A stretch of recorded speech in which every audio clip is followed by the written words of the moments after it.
Assalamualaikum warahmatullahi wabarakatuh.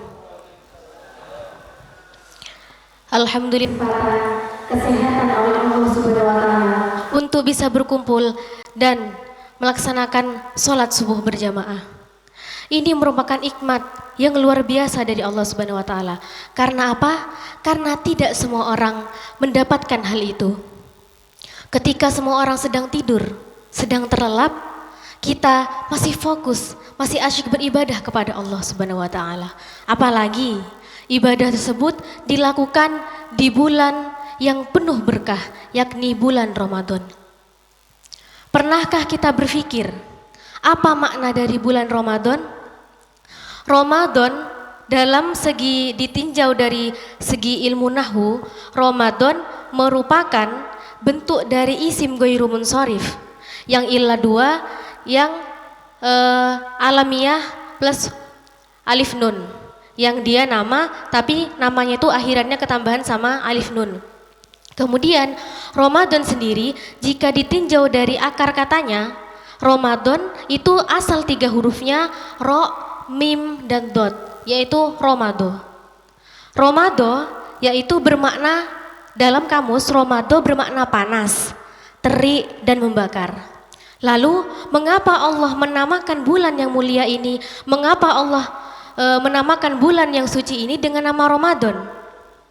Nah, apa sebenarnya titik berat dari bulan Ramadan ini? Yakni titik berat sesungguhnya dari bulan Ramadan ialah saat kita menahan haus, saat kita menahan lapar, saat kita menahan hawa nafsu. Waktunya kapan? Nafsu tersebut, lapar, dahaga, dan sebagainya itu akan muncul ketika apa? Ketika matahari sedang berada di tengah-tengah kita. Pada siang hari, mungkin ketika pada pagi hari tidak terasa, sore hari dan mungkin sore hari juga tidak terasa. Lapar tersebut, dahaga tersebut akan terasa ketika kita itu sudah masuk siang hari. Siang hari itu mesti kita ragu, ini lanjut puasa apa enggak ya, tapi lapar, tapi haus, tapi gimana, nah gitu kan. Itu sebenarnya titik berat dari bulan Ramadan seperti itu. Kemudian bulan Ramadan ini juga tidak terlepas dari serangkaian ibadah yang diwajibkan oleh Allah kepada umat muslim, kepada umat Islam. Salah satunya adalah zakat. Zakat ditinjau dari segi bahasa atau kamus, asal katanya zakawa yang bermakna suci atau bersih. Lalu apa maksudnya? Mengapa zakat ini dinamai bersih atau suci? Nah, dalam Al-Quran disebutkan bahwa fi amwalihim haqqul lisaili wal mahrum. Dalam setiap harta kalian, dalam setiap harta benda warisan dan yang kalian punya, itu ada hakun, ada hak orang lain, ada hak milik orang lain. Contohnya, logikanya seperti ini. Manusia itu diciptakan sebagai makhluk sosial. Sosial dalam artian yaitu makhluk yang dia tergantung oleh orang lain. Dia dibantu oleh orang lain. Tidak mungkin ada manusia itu bisa hidup sendirian. Pasti ada bantuan orang lain. Contohnya ada juragan. Misalkan juragan sembako. Dia punya toko luas dan tersebar di mana-mana di seluruh Indonesia misalkan. Apakah bisa ia mengurusi toko tersebut, semua toko itu sendirian? Tidak bisa. Dia harus bisa yaitu dia tidak bisa mengurusi dirinya sendiri, apalagi mengurusi harta benda yang ia punya. Maka apa timbal baliknya? Yaitu dia membantu atau dia meminta bantuan dari orang lain. Jadi setiap manusia itu tidak akan bisa lepas dari bantuan orang lain. Jadi setiap harta yang kita punya, setiap harta yang kita miliki itu tentunya ada hak dari orang lain. Maka ketika ketika ingin harta kita itu bersih, maka kita harus mengeluarkan hak tersebut. Contohnya lagi, saya punya uang, saya dapat gaji 500.000, sedangkan yang 100.000 ini itu ada hak orang lain. Benar? Kemudian ketika hak orang lain itu kita keluarkan, kita berikan sebagaimana mestinya, maka tinggal berapa? 400 kan? 400 ini bersih bukan? Bersih dari tanggungan orang lain bukan? Betul? Nah, itu dia mengapa zakat ini dinamai bersih, karena secara otomatis ketika kita mengeluarkan hak milik orang lain, ketika kita mengeluarkan harta kita untuk zakat, maka apa yang terjadi? Harta kita akan bersih.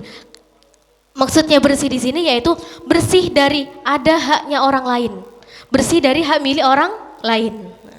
Dari sini bisa dipahami. Kemudian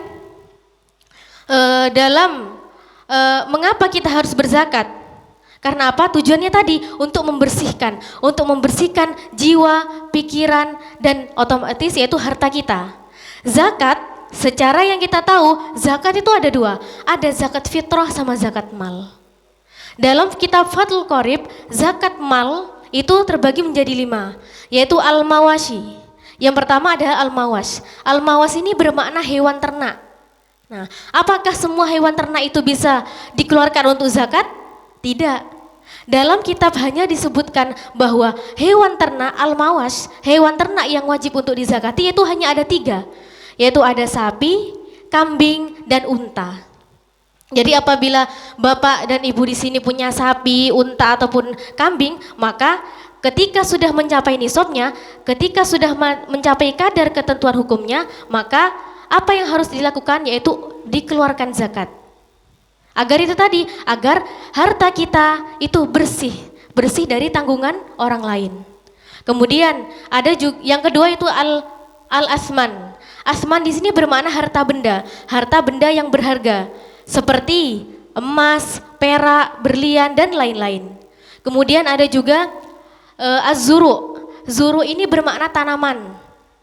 Tanaman di sini bisa tanaman buah-buahan. Misalkan bapak ibu di sini punya kebun ataupun punya sawah, nah itu yang dimaksud zuru. Kemudian wa urudut tijarati, yaitu barang yang dihasilkan atau sesuatu yang dihasilkan dari proses jual beli, dari proses dagang. Nah, seperti itu. Jadi zakat mal ini terbagi ke dalam 5 macam tersebut. Apabila sudah masuk ke dalam kadar nisabnya, maka kewajiban kita adalah membayar zakat, membayarkan zakat untuk harta tersebut, untuk jiwa kita. Kemudian ketika kita berzakat, jangan ada niatan, jangan ada terbersih di pikiran kita, oh nanti kalau aku zakat kurang hartaku, berkurang nanti habis hartaku. Jangan dibilang seperti itu. Karena apa? Dalam hadis qudsi disebutkan, Yabna Adam, la takhsha min dhaikir rizki. Janganlah kamu takut, janganlah kamu bimbang atas rizki yang diberikan Allah. Janganlah kamu takut atas kekurangan rizki. Karena sesungguhnya apa? Karena sesungguhnya rizki Allah, karena sesungguhnya harta Allah iku mal'anatun, amat sangat banyak dan tidak akan pernah habis.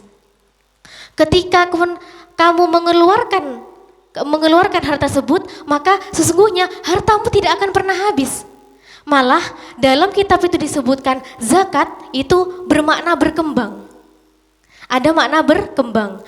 Berkembang di sini bisa berkembang dari segi material, yaitu bertambah harta kita, dan kemudian dari segi kontekstual, dari segi isi.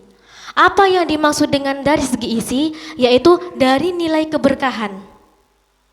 Semua umat Islam, semua umat manusia dijamin oleh Allah rizkinya. Tapi apakah rizki tersebut berkah? Nah itu dia. Itulah yang tidak diberikan Allah kepada semua orang, yaitu adalah keberkahan. Apa keberkahan itu? Berkah ialah nikmat yang ada di sebuah nikmat. Banyak orang kaya, betul? Banyak orang punya harta, jalan-jalan kemana-mana. Tapi apa yang Allah cabut dari mereka yaitu adalah keberkahan. Misalkan ketika hari raya, ketika hari raya orang-orang seperti kita itu bisa berkumpul dengan keluarga. Sedangkan orang-orang yang lain, anaknya yang ada di luar kota, ada yang bekerja di sini, tidak bisa datang waktu hari raya dan selanjutnya. Itu dia nilai keberkahan. Memang semua orang dapat nikmat, Memang semua orang dapat rizki, tapi tergantung apa Allah meletakkan keberkahan tersebut di dalam rezeki kita, apakah Allah telah meridhoi, apa Allah telah memberkahi apa yang telah kita usahakan di muka bumi. Kemudian dalam hadis kursi juga disebutkan, ya ibna Adam, khalaqtuka lil ibadah fala tal'ab. Wahai anak Adam, aku menciptakanmu untuk ibadah, la fala tal'ab. Janganlah kamu bermain-main. Allah sudah memberikan kalimat peringatan di sini. Kemudian di kalimat selanjutnya, ya ibna Adam, qasamtuka rizqaka. Aku sudah menetapkan rizki atasmu. Tadi Allah memerintahkan bahwa sesungguhnya aku menciptakanmu, sesungguhnya Allah itu menciptakan kita untuk ibadah. Untuk ibadah, dan Allah juga telah menetapkan di setiap kita, di masing-masing kita itu rizki. Tidak akan pernah tertukar. Namun lalu fa in anta radita bima qasamtuhu lak arrahtu qalbaka wa badanak. Maka apabila kamu ridho, jika kamu ridho dengan apa yang telah Allah berikan kepadamu, maka maka Allah akan juga ridho kepadamu. Dan Allah arrahtuka qalbaka wa badanak. Dan Allah akan melapangkan, akan melegakan hatimu dan jasmanimu, ruhani dan jasmani. Di sini yang perlu ditekankan bahwa sesungguhnya Allah itu menciptakan setiap manusia untuk ibadah. Dan apabila kita seorang hamba, apabila kita ridho, kita rela dengan apa yang diberikan Allah, maka tentu Allah akan memudahkan jalan hidup kita. Dan sebaliknya, fa illam tardo, apabila kamu tidak ridho dengan apa yang telah Allah berikan kepada kita, dengan apa yang telah Allah rizkikan kepadamu, maka apa? Maka Allah akan menyulitkan hidupmu. Maka kamu akan dibuat seperti dalam ayat ini, dalam hadis ini disebutkan seperti tarkudu fiha, terseok-seok di dunia. Maka kamu akan terus mengejar harta dan tidak akan pernah habisnya. Setelah kamu mendapatkan harta yang ini, kamu ingin yang itu, terus dan terus. Nah, itu hidupmu tidak akan pernah tenang, karena kamu akan tetap dihantui oleh rasa tersebut. Rasa ingin memiliki, contohnya sudah punya mobil, ingin punya ini, ingin punya ini. Nah, keinginan manusia itu tidak akan pernah habis. Dan apabila kita tidak mensyukurinya, maka hidup kita tidak akan pernah tenang.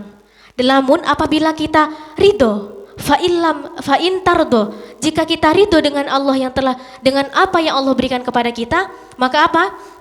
Maka Allah sendiri yang akan membantu kita. Allah yang akan memudahkan jalan hidup kita, dan Allah akan menenangkan hati kita. Kuncinya itu adalah sebuah ketenangan. Percuma apabila kita punya harta banyak tapi hati kita tidak tenang, hidup kita tidak tenang. Tetap dihantui rasa bersalah misalkan, tetap dihantui rasa ingin memiliki, tetap dihantui rasa seperti ini. Contohnya, saya punya mobil ini dan ini. Saya takut bagaimana cara menjaga ini. Nanti kalau dicuri maling gimana? Kalau dianu gini gimana? Nah, seperti itu.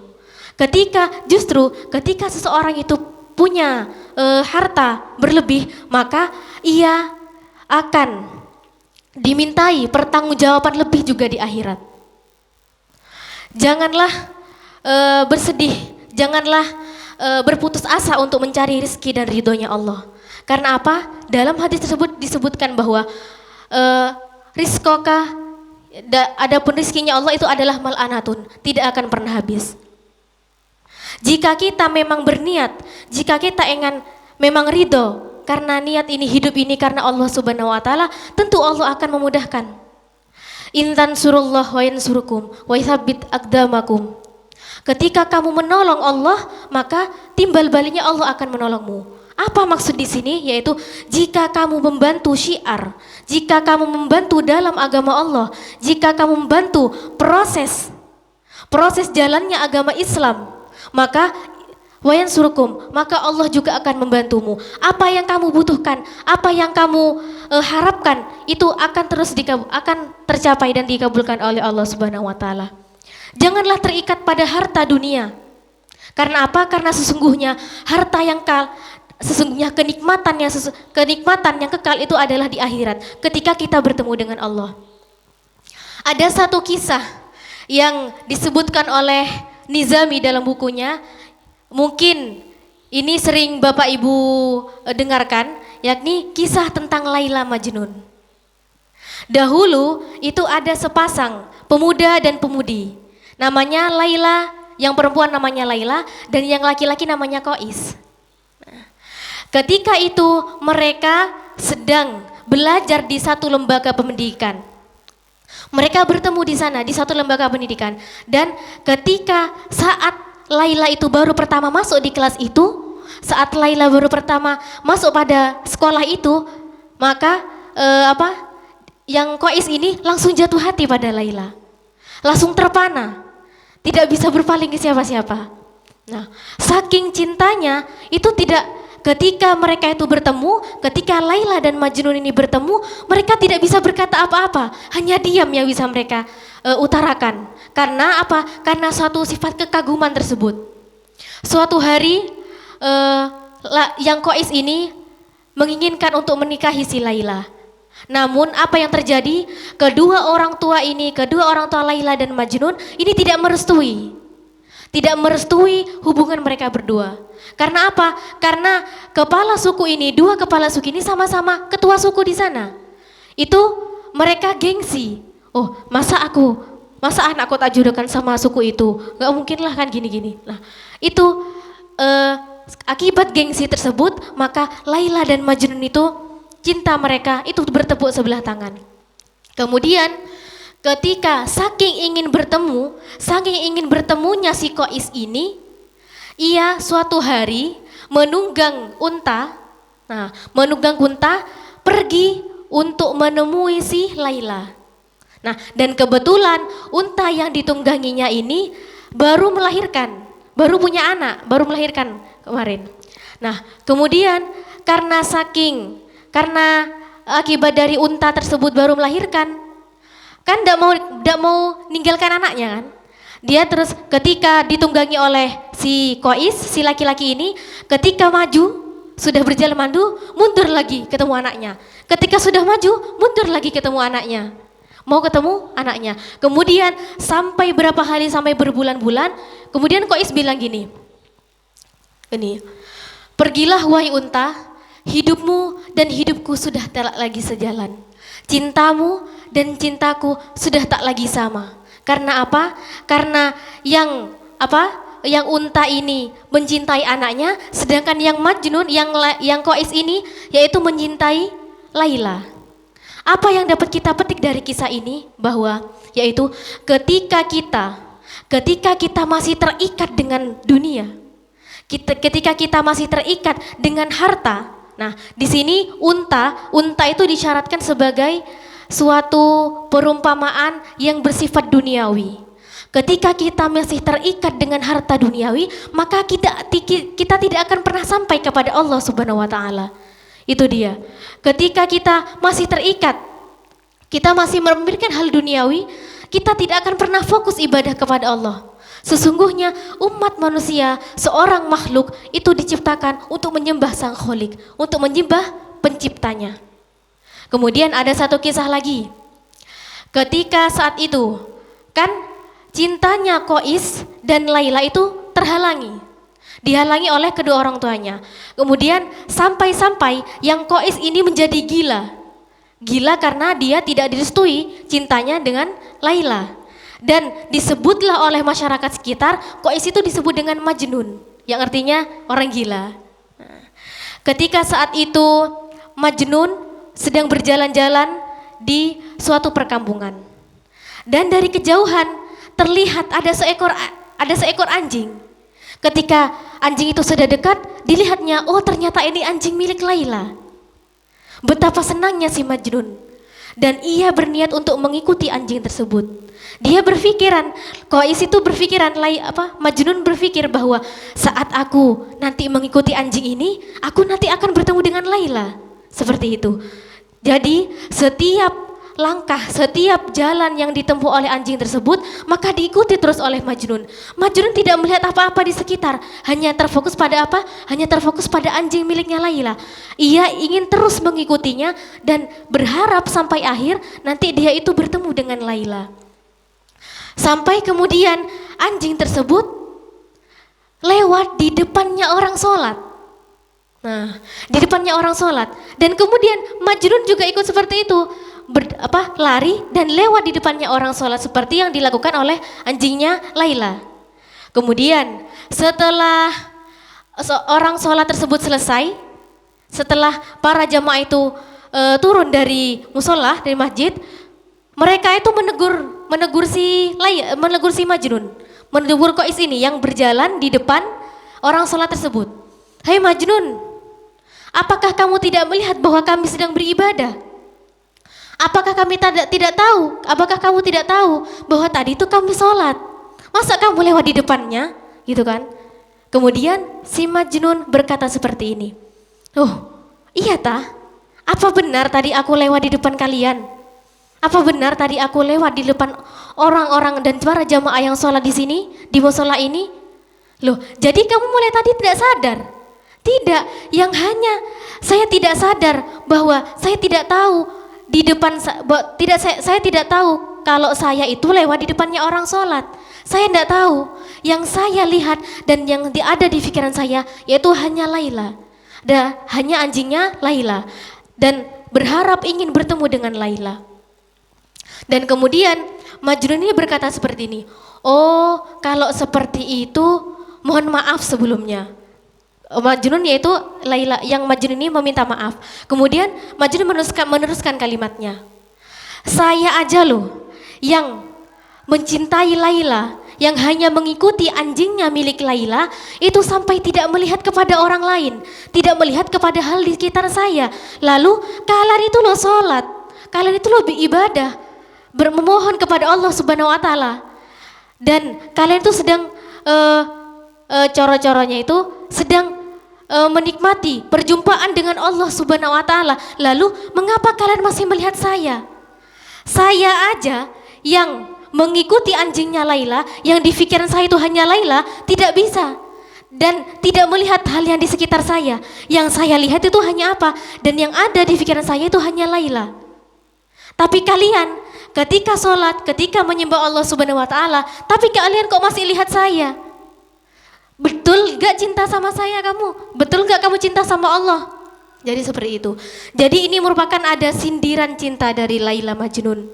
Ketika seseorang, ada cerita tersebut dalam artian seperti ini. Ketika seseorang itu sedang memang benar-benar cinta kepada Allah Subhanahu Wa Taala, benar-benar ridho dan menyerahkan hidupnya kepada Allah Subhanahu Wa Taala, maka apa yang terjadi? Maka ia tidak akan pernah mempedulikan hal di sekitarnya.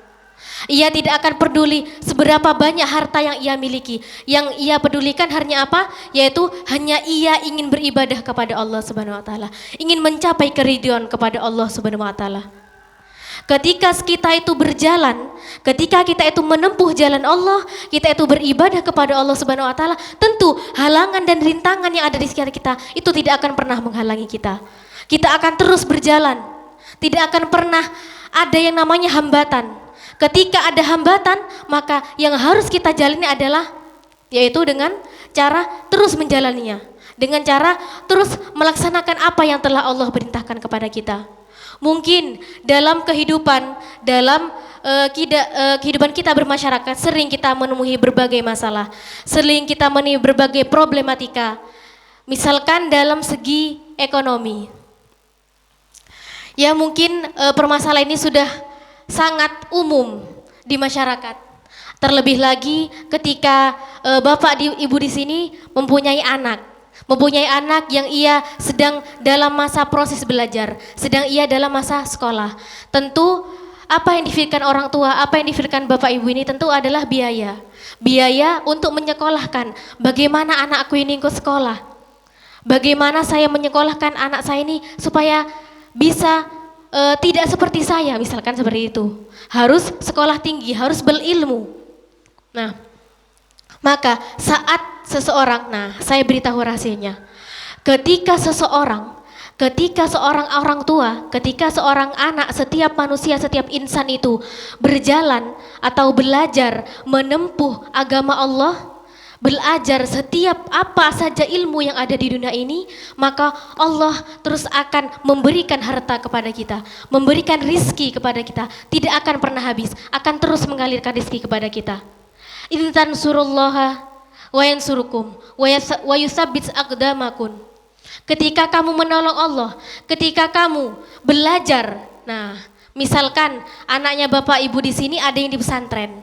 Di pesantren tentunya akan diajarkan berbagai ilmu tentang Al-Quran, tentang ketauhidan, tentang kitab dan lain-lain. Belajar ilmunya Allah, barang siapa yang belajar ilmunya Allah, menempuh jalan untuk belajar dan menuju ke agama Allah, rela dia berkorban, rela dia lelah untuk menuju agamanya Allah, maka Allah akan memberikan harta tersebut. Allah akan memberikan rizki yang tidak akan pernah habis kepada kita. Misalkan seperti ini. Contohnya anak kita, anaknya bapak ibu di sini sedang belajar menuntut agama misalkan. Nah, ketika seseorang itu sedang belajar menempuh agama Allah, tidak akan mungkin Allah tidak membantu. Pasti Allah akan membantu. Wong dia itu belajar ilmunya Allah, pasti Allah akan membantu, tidak akan pernah tidak dibantu masih sama Allah. Jadi jangan pernah khawatir bapak ibu ini untuk menyekolahkan anaknya untuk ke jenjang yang lebih tinggi lagi, untuk memasukkan anaknya ke pesantren. Jangan pernah ragu untuk kehabisan biaya, karena saat kita itu menempuh berjuang di jalan Allah, Allah itu akan membantu kita. Allah akan melapangkan rizki kita. Gitu. Jadi seumpama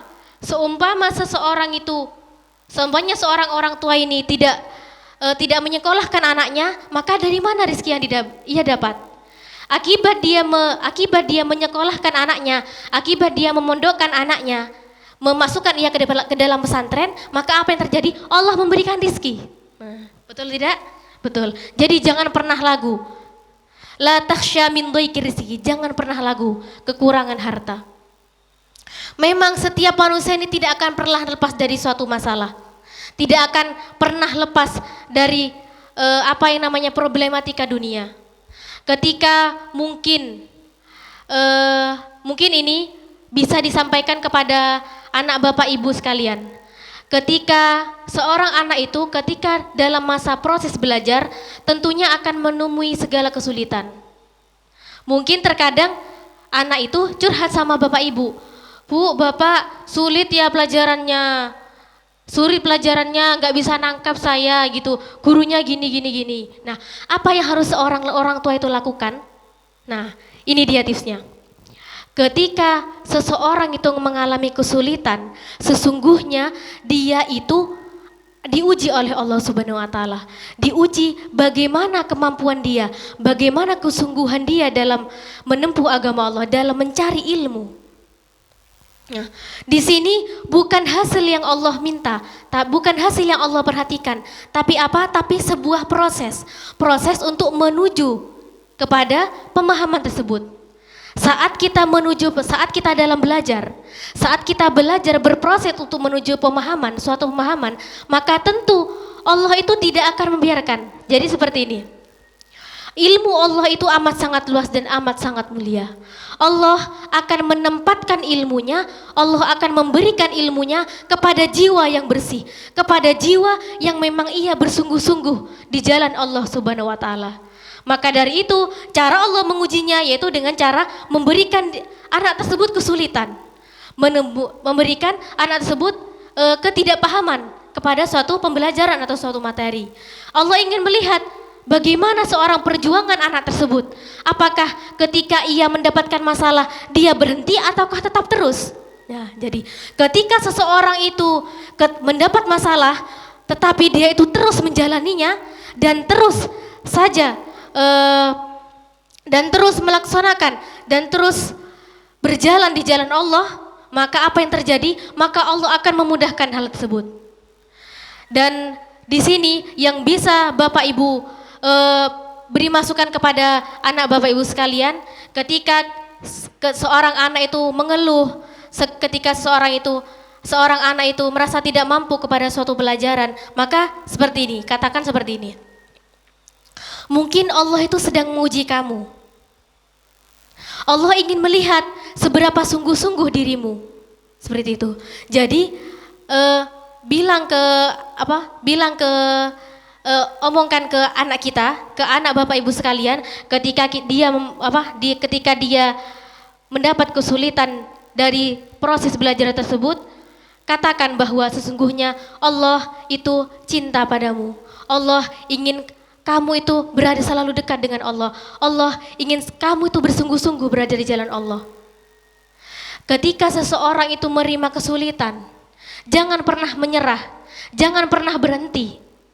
Karena apa? Karena kita itu tidak tahu keberhasilan kita sudah sampai mana. Misalkan seperti ini. Ketika kita mendapat masalah, ketika kita itu mendapat cobaan, kemudian kita berhenti dari masalah itu. Apakah kita tahu seberapa jauh, seberapakah dekat kita dengan suatu keberhasilan?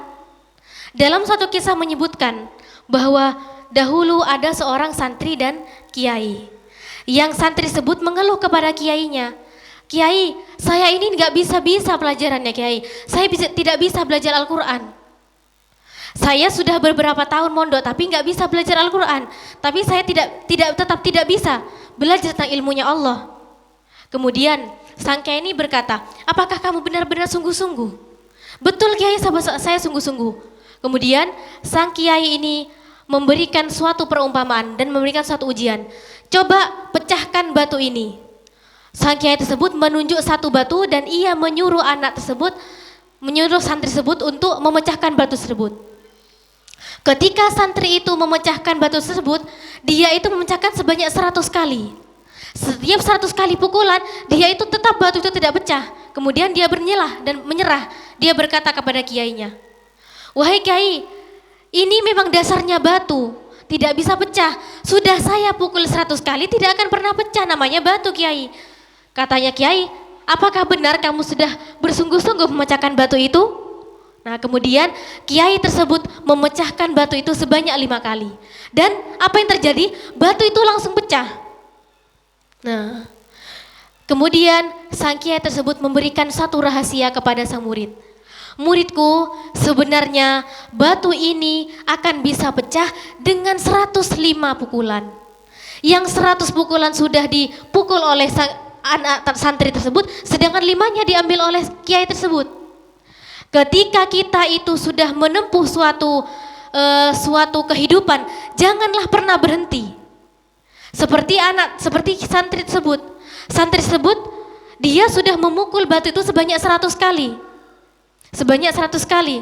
Sedangkan dia itu berhenti, padahal tinggal 5 pukulan lagi batu itu bisa pecah. Dia berhenti di 100 pukulan, maka apa yang terjadi? Maka dia tidak akan pernah mendapatkan suatu keberhasilan. Jadi ketika anak Bapak Ibu sekalian sedang mengeluh, katakanlah seperti ini, "Jangan pernah mengeluh, Nak. Jangan, teruslah belajar, teruslah berproses, karena kamu tidak tahu keberhasilanmu sudah sampai mana. Siapa tahu besok itu kamu sudah bisa pelajaran itu. Kalau kamu berhenti sekarang, kamu gak akan paham. Tapi kalau kamu meneruskan pelajaran itu sampai kamu paham, maka apa yang terjadi? Allah akan menurunkan, Allah akan memberikan ilmu tersebut, dan Allah akan memberikan manfaat ke dalam ilmu tersebut." Jadi mungkin itu saja yang dapat saya sampaikan. Kurang lebihnya mohon maaf. Wabillahi taufiq wal hidayah. Wassalamualaikum warahmatullahi wabarakatuh.